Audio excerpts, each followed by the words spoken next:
Good evening, I'm Herman Green and welcome to the Business Day. Jamaica Broilers Group says it borrowed nearly $5 billion in a syndicated loan last week. In a statement to the stock exchange, Jamaica Broilers said it amounted to $4.738 billion. It revealed that the monies raised from the loan are being used to refinance the company's existing debt and repay bonds issued by the company. Cable and Wireless Jamaica, CWJ, has changed the period for suspension of trading in its shares.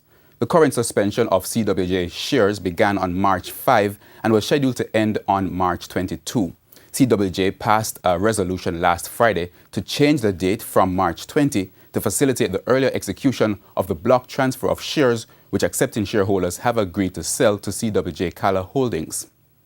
The transfer is part of the process which will involve Cala Holdings acquiring all the CWJ shares it does not currently hold. The process is being challenged by minority shareholder Jason Abrahams.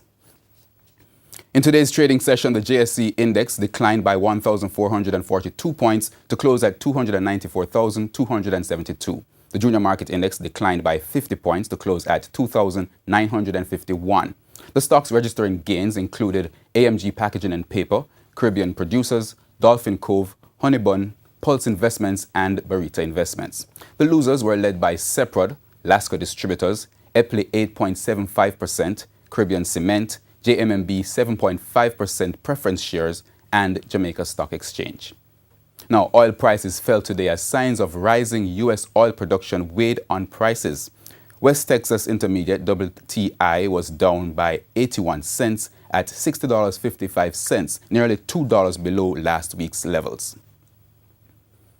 Foreign exchange trading saw the US dollar selling for $128.63. The Canadian dollar closed at $100.30. The pound sterling ended the trading day at $176.18, while the euro closed at $156.17.